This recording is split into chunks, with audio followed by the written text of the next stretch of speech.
work with his former colleagues at FTX, now alone with his parents. And Robin, this was really something, a wild interview. Almost 2 hours we sat down. It felt at times like a therapy session. He took every tough question. He wanted to speak out about all the questions surrounding this collapse. Remember, about a month ago, he was worth about $20 billion. Now he says he's worth $100,000. He's under investigation by prosecutors and regulators, but he insists he did not commit fraud. Let's take a look. Good. A lot of people look at you and see Bernie Madoff. Yeah. I mean, I don't think that's who I am at all, but I understand why they're saying that. People lost money, and people lost a lot of money. And I mean, at the end of the day, look, there's a question of what happened and why, and who did what caused the meltdown. And I think that reads very differently, right? When you look at the classic Bernie Madoff story, there was no real business there. The whole thing, as I understand it, I think was just one big Ponzi scheme, right? FTX, that was a real business. He was at the top of the cryptocurrency world. 30-year-old billionaire Sam Bankman-Fried. You just need FTX. It's FTX. It's a safe and easy way to get into crypto. I don't think so. Super Bowl ads, naming stadiums, Steph Curry, Gisele Bundchen. We did a lot of things to try and bolster our reputation, to try and, help our brand. But in the early morning hours of November 11th, it all came to an end when FTX filed for bankruptcy and Bankman-Fried stepped down as CEO amid reports of FTX customer funds being used to pay Alameda Research creditors. This confirmed by former Alameda CEO Carolyn Ellison during an early November video meeting with employees. Alameda, the crypto trading firm, also founded by Bankman-Fried.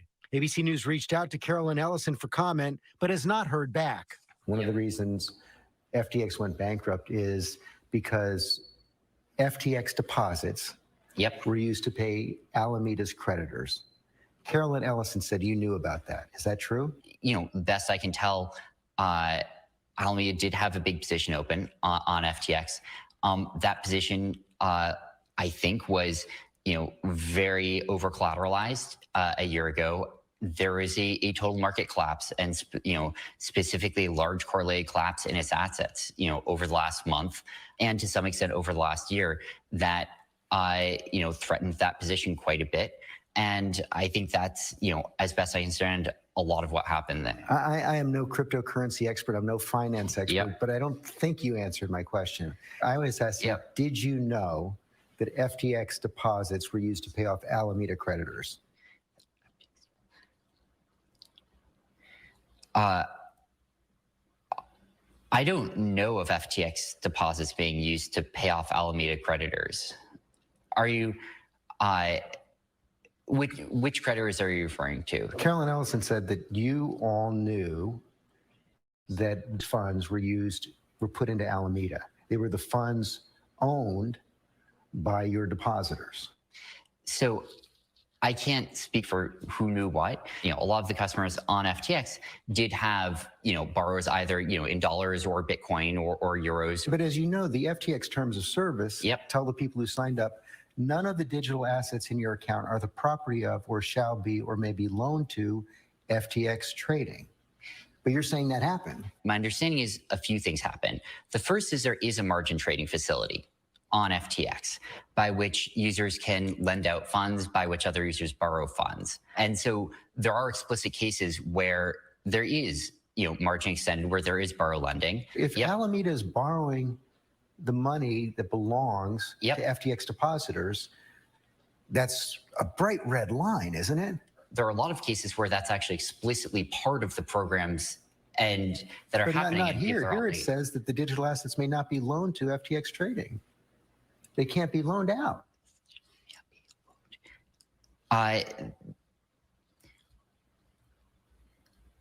There existed a borrow lending facility on FTX. And I think that's probably covered, I don't remember exactly where, but somewhere else in the terms of service. But they'd have to approve of that. They're saying they didn't approve of it here. They're saying you approved of it. If you rewind to, the beginning of FTX, where, some customers were, I think in line with sort of existing relationships that they've had, at least in some cases, wiring money straight to Alameda Research in order to trade on FTX. So you do know, and you did know, that FTX deposits were being funneled to Alameda. So I was vaguely aware that that was how some wires were being sent in the first place. Didn't that set off alarm bells in your head?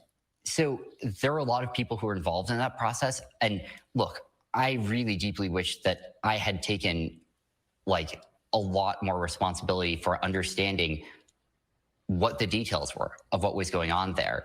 I knew that legal was involved. I knew that other groups at the company were involved, that, you know, there were agreements drafted up. But you're ultimately responsible. And ultimately, absolutely, like I should have been on top of this. And I feel really, really bad and regretful that I wasn't. And a lot of people got hurt. And that's on me. Here's what Mark Cuban has to say about that. Yep. He said, if I were him, I'd be afraid of going to jail for a long time. At the end of the day, you know, it's not my call what happens. And the world will judge me as it will. Are you worried about going to jail? There are a lot of things that are worrying me right now. And, you know, as best as possible, I'm trying to focus on what I can do going forward to be helpful and, you know, let whatever, you know, regulatory and legal processes are happening play out as they will. I do want to move on, but just finally on Yep. this. This is really a yes or no question. Yep. Carolyn Ellison says you knew that FTX funds were being funneled to Alameda. Did you know that? I knew that there is an open margin position there and that involved. I know, but that's not what I'm dollar- asking. If she's in court and you're in court and she's under oath and you're under Yep. oath and you're asked, did you know that these funds were being funneled to Alameda? What is your answer?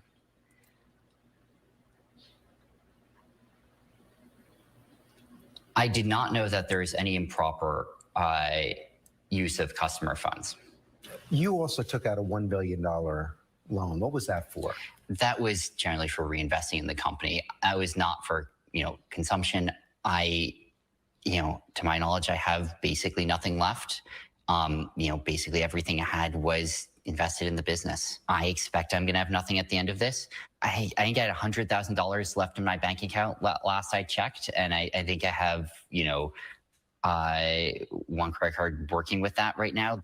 Earlier this summer, you thought you had, what, 32 billion? Probably 20, but a whole lot more than I do now. I can't imagine what it feels like to go from $20 billion to $100,000. Yeah, I mean, it's been a really humbling fall in a lot of ways. How do you explain the failure? Was it inattention, arrogance? It's a good question. Was it unethical? Some part of it was just literal distraction. I really should have spent some time each day taking a step back and saying, what are the most important things here, right? And like, how do I have oversight of those and make sure that I'm not losing track of those? And frankly, I did a pretty incomplete job at that. I spent a lot less time looking at assets and looking at balances and positions because that's not where revenue came from. And so I wasn't seeing it as a core business driver. Obviously, it was a core risk. And that was a huge mistake of mine to not think more about that. You said one of your great talents in a podcast was managing risk. That's right. And Well, it's obviously wrong. well, I think that there's something maybe even deeper wrong there, which was I wasn't even trying. Like, I wasn't spending any time or effort trying to manage risk on FTX, and that obviously That's a was stunning mistake. admission. What? That's a pretty stunning admission. Yeah, I mean, I don't know what to say. Like, what happened. And like, if I had been spending an hour a day thinking about risk management on FTX, I don't think that would have happened. I think I stopped working as hard for a bit. You know, honestly, if I look back on myself, I think I got a little cocky, maybe more than a little bit. And I think part of me, like, you know, felt like we'd made it. As I said, that was a pretty stunning admission. The whole job of the head of a firm like that is managing risk. Exactly. And he wanted to. He reached out. He wanted to. Desperately. He went against the advice of his lawyers. He thanked me at the end. Like I said, we talked for close to 2 hours, and you saw he didn't flinch No. from the tough questions, but even though he had a hard time at times answering them, and he just wants to speak his mind. Now, one of the reasons he said he wants to speak his mind is he still hopes that in some way he can contribute to the idea of getting some of the depositors' monies back. Now, I asked him, is that delusional? Because that's a lot of money. It's a lot of money, and he has no role in FTX right now, but he is facing several investigations at this point, but he wants to tell his side of the story. I wonder how the people who lost money will respond to this interview, because clearly he struggled to answer a lot of these key questions. We will see. Yeah.